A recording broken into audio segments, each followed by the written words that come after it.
Mencari ilmu itu wajib, ya, dan wajib itu kalau dilakukan dapat pahala. Ya kalau belajarnya ilmu agama, kalau ilmu umum yang ada pahalanya.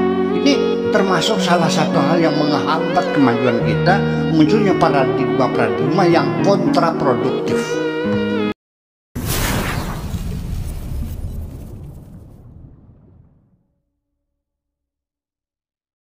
Ada satu lagi yang di virtual yang sudah mengacungkan tangan, Mas Agus Alamsyah. Ya. Assalamualaikum. Mas Waalaikumsalam warahmatullahi wabarakatuh. Alhamdulillah, ketemu lagi Mas Agus. Ya. Sehat ya Mas. Terima kasih Bani kesempatannya apa-apa. Salam hormat buat Buya dan kita nih di Tasik. Saya Agus, Buya dari Tasik dan jemaah yang terus nginten ikuti kayunan Buya. Senang nih ketika melihat Buya makin sehat. Semoga nambah sehat Buya terus. Amin. Dan ini Buya pertanyaannya hanya penasaran saja untuk dilanjutkan.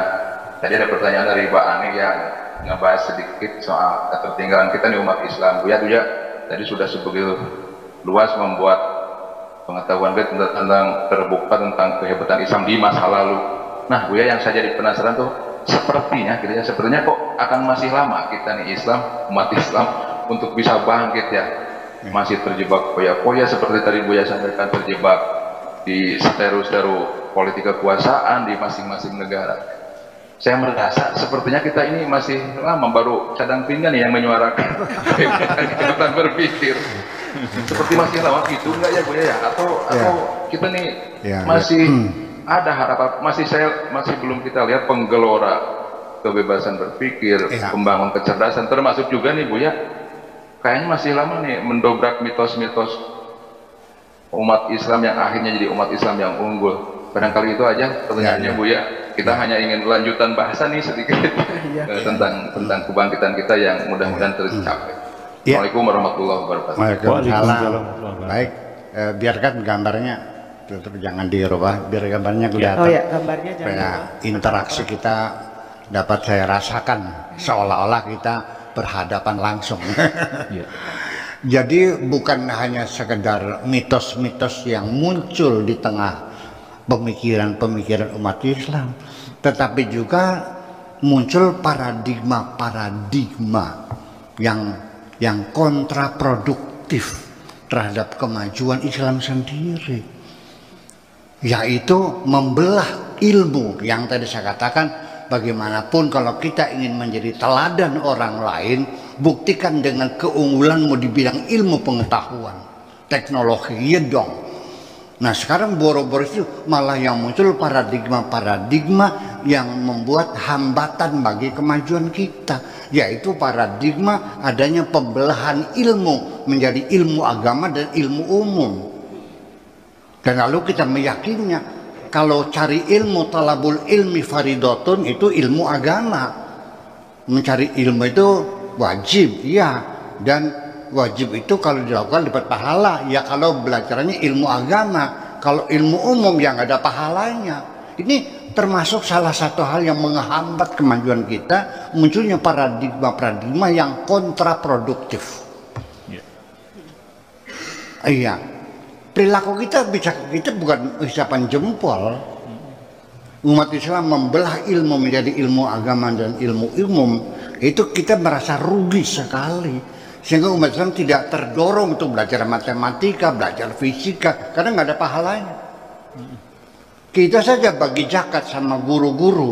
Kalau guru fikih, guru Quran dapat zakat nggak? Dapat. Kalau guru matematika? Tidak.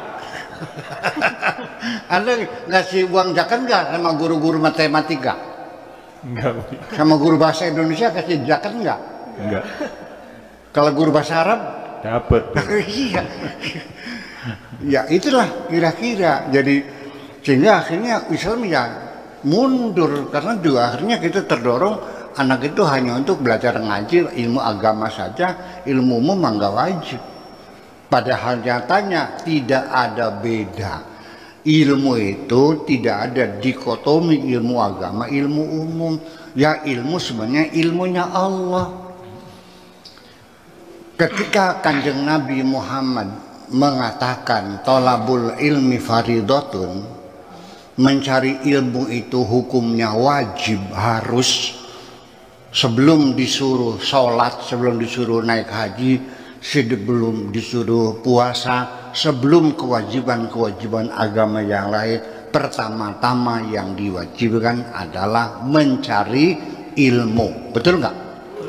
Sehingga Al-Qur'annya pun yang turun, Iqra bismi rabbikal ladzi khalaq, suruh belajar. Itu kewajiban pertama. Nah, nabinya Allah mengatakan Iqra bismi rabbikal ladzi khalaq, nabinya mengatakan thalabul ilmi fardhatun. Nah, ketika Nabi mengatakan demikian ketika masih hidup, waktu Nabi mengatakan thalabul ilmi fardhatun, sudah ada ilmu fikih belum? Belum. Ya. Sudah ada ilmu tafsir belum? Belum. Ilmu hadis, qawaidul fiqhiyah, usul fikih, ilmu faraid, ilmu tajwid, ilmu qiraat, sudah ada belum? Nggak mungkin dong Nabi menyuruh mencari ilmu yang ilmunya belum ada. Nggak mungkin saya menyuruh Anda mencari kuda yang bertanduk. Sudah ada belum tanduk yang bertanduk? Tidak ada. Ya kan nggak mungkin. Berarti ilmu apa yang ada? Nah, ilmu matematika sudah ada. Ilmu dagang ya sudah ada. Ilmu hukum ya sudah ada. Kan peradaban di Yunani, peradaban di Romawi, peradaban di Persia, di Mesopotamia, di Babilonia, di Asuria. Itu juga ilmu hukum sudah ada. Ilmu matematika sudah ada. Ilmu kosmologi sudah ada. Sekalipun dengan beberapa kekeliruannya. Tapi sudah ada. Berarti mana ilmu agama yang gak jelas? Mereka kan mengatakan ilmu agama itu kayak fikih, tafsir, hadis dan sebagainya. Ilmu umum, matematika, fisika, Kimia, antropologi, kimia itu ilmu umum. Yang gak ada ya ilmu semuanya ilmu Tuhan. Ilmu-ilmu itu fikih, hadis dan sebagainya itu adalah ilmu Islam yang diproduksi oleh umat Islam. Ya, sebagai hasil peradaban Islam. Jadi banyak sekali paradigma semacam itu. Ya, ilmu dibagi dua. Kemudian Islam yang benar adalah Islam yang diimplementasikan sesuai dengan apa yang dilakukan oleh Nabi dan sahabatnya di abad ke-7. Bayangkan kita suruh hidup seperti orang di abad ke-7. Bagaimana bisa maju? Pakai logika aja. Harus naik onta lagi. Nanti kalau sikat gigi pakai siwak lagi. Seboknya nggak boleh pakai tisu, mesti pakai batu lagi. Begitu. Rumahnya pakai tenda-tenda, begitu. Ya kan, itu kan seperti itu. Kalau tidak dilakukan oleh Nabi, bid'ah. Wa kullu bid'atin wa kullu dhalalatin finnar. Punten dong. Ya, sekalipun saya pribadi saya tidak membedakan. Karena Anda pakai dasi, pakai jas, pakai rompi, saya hormati. Karena Anda pakainya jubah, pakai sorban, ya kan, bawa tasbih, saya hinakan, tidak kok. Semuanya saya hormati. Pakaian adalah pakaian. Bagi saya, pakaian adalah budaya. Tidak ada kaitannya dengan keagamaan. Betul nggak? Ya. Budaya kok persoalannya. Anda setuju silakan, ini juga silakan. Pakaian itu budaya. Jangan kau bid'ahkan aku pakai sarung. Karena Nabi tidak pakai sarung. Saya tidak yakin jubah yang dipakai Nabi seperti ini. Enggak kok. Percaya enggak? Yang zaman dulu pabrik tekstil belum ada. Mesin jahit belum ada. Rumahnya masih pakai tenda-tenda kok, masih pakai kulit kambing. Bajunya kayak apa? Yang buat jarum juga, pabrik jarumnya juga belum ada. Betul nggak? Sudah, nggak usah Anda berimajinasi kehidupan di abad ke-7. Anda cari saja di Google atau cari foto-foto lama, ketik saja Jakarta zaman Doe Loe. Tik aja di Google, YouTube. Zaman Doe Loe. Muncul tahun 1913. Iya. Di Kali Ciliwung itu perempuan pakai pinjungan saja kok. Betul. Sambil nyuci baju di pinggir sungai, disabet-sabetin ke batu.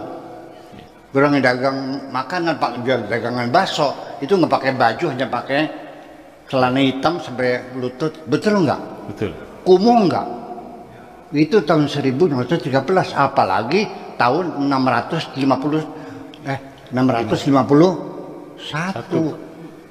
Abad ke-6. Ya tentu ya kayak apa? Ya kan begitu persoalannya.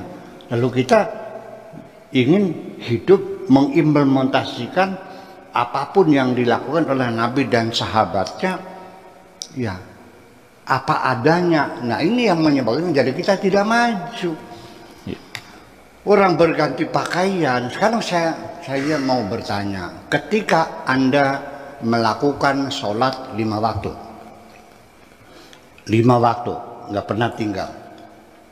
Terus Anda pakai jenggot semua, bawa tasbih semua, sikatnya pakai siwak semua, maju nggak? Maju nggak? Ya enggak dong, enggak ada hubungannya. Anda ini maju kalau Anda sekolahnya di ITB, di UI, di UGM, jurusan fisika, jurusan kimia, jurusan teknik industri, membangun negeri ini, baru Anda bisa maju.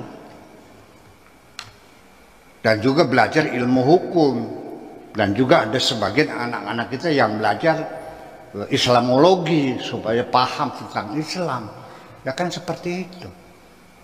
Nggak ada jaminan kok. Kalau Anda makannya korma semua, terus pinter nggak? Ya nggak ada urusan. Yang dihubung-hubungkan secara mitos ya. Iya. Ya kemajuan jalannya seperti itu. Nah, saya kira itulah sebabnya. Ini contoh saja paradigma ya yang melakukan dikotomi keislaman itu juga termasuk yang menjadi hambatan umat Islam menjadi maju. Kemudian paradigma tentang kesolehan, tentang as-salafus soleh, orang-orang yang soleh seperti apa, ya jangan dikaitkan dengan orang-orang zaman dahulu. Zaman sekarang juga banyak orang yang soleh kok, banyak orang yang soleh. Percayalah, sekarang juga banyak para aulia di sini kok, tidak di sana saja kok. Betul nggak? Percaya nggak? Di tanah Jawa juga banyak orang-orang yang soleh kok, banyak para aulia juga. Ya tapi mereka tidak pernah ngaku aku nih wali. Kalau ada orang ngaku wali bohong, jangan dipercaya. Oke, terima kasih gitu aja kira-kira. Iya, luar biasa sekali. Pak Agus, pertanyaannya cukup lumayan hebat malam hari ini tentang paradigma kenapa kemudian umat Islam itu menjadi mundur. Salah satu yang dijelaskan oleh Buya adalah paradigma tentang kemudian Islam ada karena adanya dikotomi keilmuan, pembelahan ilmu, ada ilmu agama dan juga ilmu umum.